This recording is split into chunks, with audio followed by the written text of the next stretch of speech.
It is June 10th, 2019. It's 28 years, 11 months, and 16 days since I masturbated, had an affair. This is for Mighty Mac in San Francisco and Oliver in Denmark.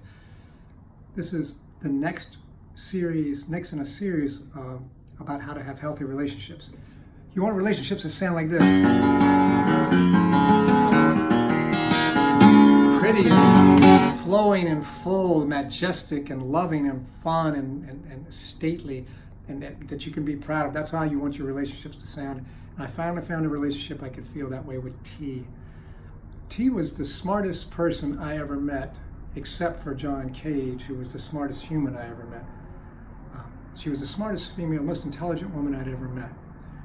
She was funny, and she was incredibly in touch with her feelings, probably more than anyone I've ever known. And she was boundaries. She had no boundaries, and so she just sex, any kind of sex, all the time, anytime, just fine. Which, as a sex addict, that was very appealing to me.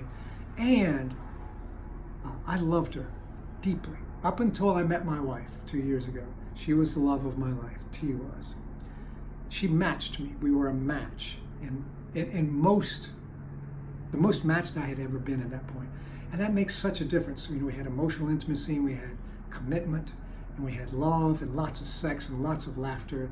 And we were both had a higher power, and it was just wonderful. And it went on for 4 years, and it was beautiful and magnificent and full. And I learned to just do all the things that sex, love, romance, and relationship can be, to the best of my ability at that time. And then two things happened with that. The poise began to kick in with me again. I began to feel, as the years went by, I began to feel that pitiful and incomprehensible demoralization that is indicative of this specific disease, which is separate from PMO or sex addiction. It's a separate illness. It's a sexual illness, but it has nothing to do with those. And also, what came back to haunt me was my judgment. I had not made a judgment about T because I loved her the moment I saw her, and I didn't use my judgment. And T had what's called borderline personality disorder, which back in those days, in the early 90s, there was not a treatment for that. In the mid-90s, it wouldn't be till 1998 when there was discovered a treatment, but there was no cure. And the therapists all said, look, just forget it. There's nothing you can do with somebody. We won't take them because there's nothing we can do. We can't help them. And it's like the old Woody Allen joke. Woody Allen said, you know, and Annie Hall said, my wife was the greatest woman in the world one day out of the month, and the rest of the month she was a basket case. And that's the way T was. That one day was everything you read about in Shakespeare. And the other 29 days, it was hell. It was hell. And after 4 years, I'd had enough, and I said, I need to stop. And I realized, I had a vision, and we were in this out in space, and we were the only two people in the capsule, and she was about to fall out. And she was pulling me out. And if I didn't let her go, I was going to go out with her, and we were both going to die. And the decision was I going to let her fall out of the capsule, or was I going with her? And I let her go. And it broke my heart. But the judgment was I hadn't made a judgment about what was going on. I hadn't used my sensibility. And finally, my sponsor, who was the greatest sponsor I ever met, looked at me. I said, I want you to meet this woman. And he met her. And he looked at me after. I said, what do you think? And he looked at me straight in the eye and said, she's organically broken.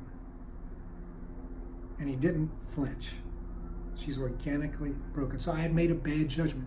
Once again, that judgment problem that I had with Susan and Pam when I was 4 would come back to haunt me late into my late 40s.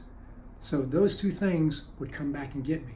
The good news is I got to experience all the things except one.